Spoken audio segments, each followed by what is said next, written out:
살인과 강도, 성폭행 같은 5대 범죄가 1분에 한 건꼴로 발생하는 것으로 나타났습니다. 지금도 폭력 조직은 전국 곳곳에 뿌리 박고 활개를 치고 있습니다. 조직폭력배들이 다른 곳도 아닌 초등학교에서 집단 난투극을 벌였습니다.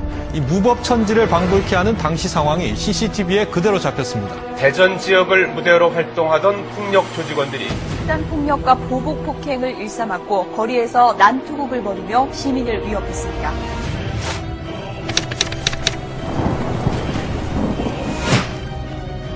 조직폭력배 수십 명이 장례식장 앞 도로를 가로막았습니다. 결국 경찰이 지켜보는 가운데 유혈 난투극이 벌어졌고 출동한 경찰은 멀찍이서 경고방송만 할 뿐 말릴 생각도 못합니다.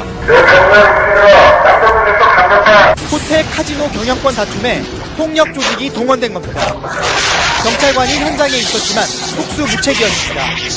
그럼 이제 저희가 일반인 상식으로는 당연히 경찰들이 조직폭력배들을 체포 또는 연행, 그게 안 되면 신원 파악이라도 해야 되는데 전혀 그런 게 없이 그냥 경찰차에 딱 2명 타고 다니잖아요. 가들 정신이 나가나 하더라고. 싸울 수 있겠어요? 총을 또 왔다고 쏘을 수도 있는 것도 아니고. 조폭을 검거할 경우에도 단순 추종 세력으로 분류돼 솜방망이 처벌받게 할 수 없는 것도 문제입니다. 사실 이게 경찰만의 문제는 아니에요. 근데 이게 법과 제도가 좀 바뀔 필요는 있어요. 뭐 금방 풀려난다, 보내준다. 그러니까는 경찰관을 무섭지 않고 두려워하지 않고 하다 보니까 사고가 점점 흉악범으로 양산되고 커지고.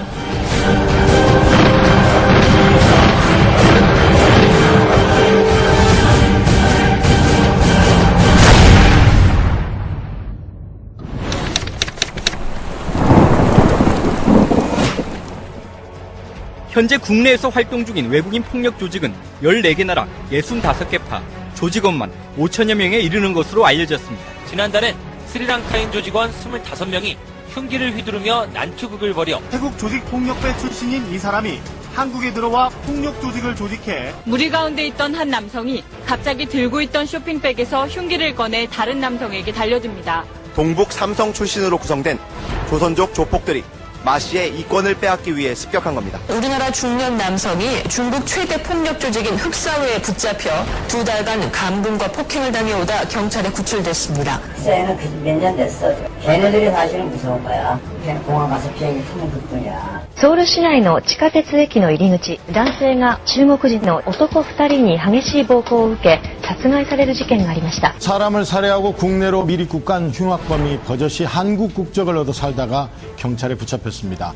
심각한 문제는 김 씨처럼 한국을 일종의 도피처로 삼는 중국인 범죄자가 늘고 있다는 것. 이런 중국 국적인 사람이 국내에서 저지르는 범죄는 최근 5년 새 2배 가까이 급증했습니다. 이 가운데 대부분이 국내 체류 중국인의 70%를 차지하는 중국 동포가 저지른 것으로 경찰은 파악하고 있습니다. 10명에 한 9명은 칼을 차고 다닌다고 생각하면 됩니다. 중국 동포 수십 명이 폭행 피의자를 연행하는 경찰차를 둘러싸고 위협합니다.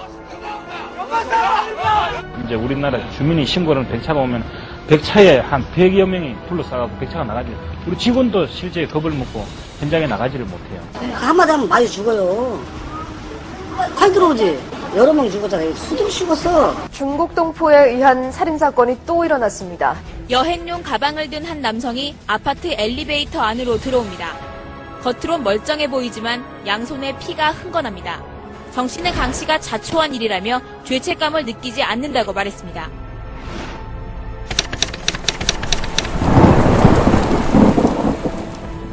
(20대) 여성을 납치한 뒤 잔혹하게 살해해 사형 선고를 받았던 오원춘이 항소심에서 무기징역으로 감형됐습니다. 그런 사람을 사형시키지 않으면 도대체 이 나라는 누구를 사형을 시켜야 되는 건가? 경기도 양주에 살던 여중생이 불법 체류 외국인이 휘두른 흉기에 찔려 숨진 사건이었습니다. 살고 싶잖아요. 진짜 이는 대한민국 살고 싶잖아요. 내 딸은 가슴이 묻었지만 제 2의 또 이는 나쁜 가슴. 누가 당할지 어떻게 알아요?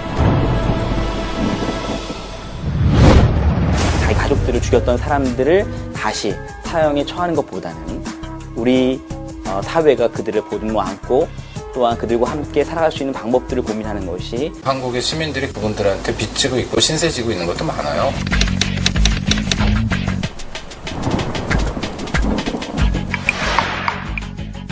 외국인 수용자들만을 위한 전용 교도소가 세계 최초로 우리나라에서 문을 열었습니다. 음식과 청소를 담당하는 내국인 기결수를 빼고 29개국 출신 외국인 수용자 590여 명이 수감돼 있습니다.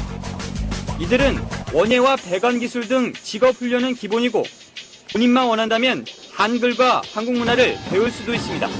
식사는 한식은 물론 외국 음식으로도 제공되며 위성방송을 통해 4개국어 방송을 시청할 수 있습니다.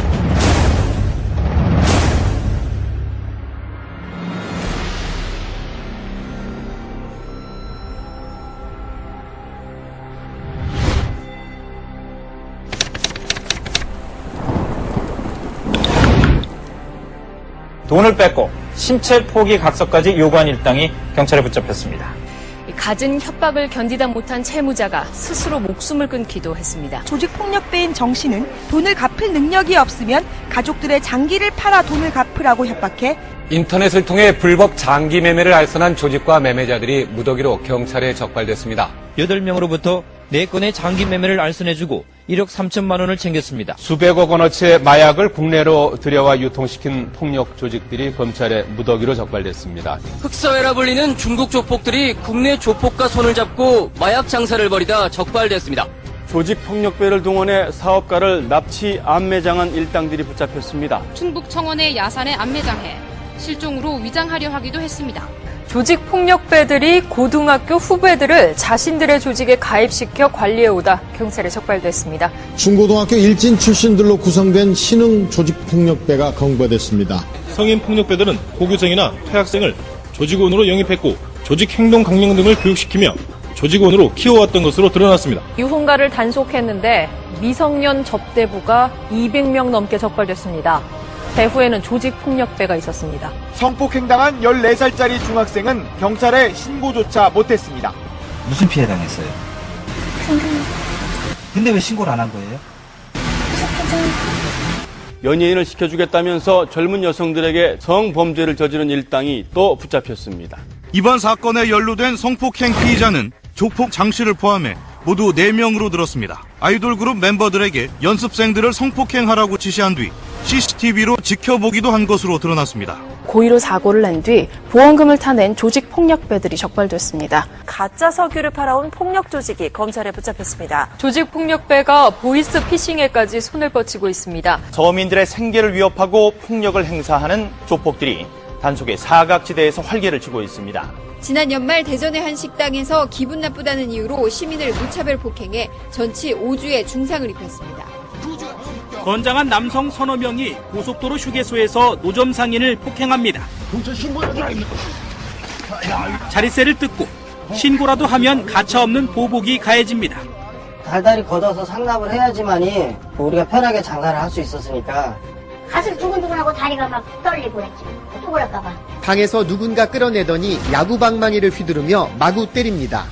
분에 못 이긴 듯 흉기까지 꺼내서 폭력을 행사했습니다. 72살의 고령인 경비원은 5분여 동안 무차별 구타를 당한 뒤 전치 8주의 부상과 함께 오른쪽 눈을 실명했습니다. 30대 남성 집단 폭행을 당했습니다. 조직폭력배들이 일반인에게 폭력을 휘두른 겁니다. 그들이 휘두른 야구방망이에 머리가 찢어지고 눈이 주저앉았습니다. 조직폭력배를 동원해서 전임 사장을 폭행한 혐의로 기소된 이윤재 피존 회장이 조직폭력배에게 3억 원을 주고 이 씨를 폭행한 혐의로 재판에 회부됐습니다. 하나 측은 이 폭력 조직 두목 출신에게 1억여 원을 건넨 것으로 드러났습니다. 경찰 간부가 이 폭행에 연루된 폭력배와 식사는 물론이고 술자리까지 함께한 사실이 확인이 돼서 경찰이 지금 비상에 걸렸습니다. 공권력도 무시하는 무법천지. 조직폭력배들의 활동 무대가 갈수록 넓어지고 있습니다.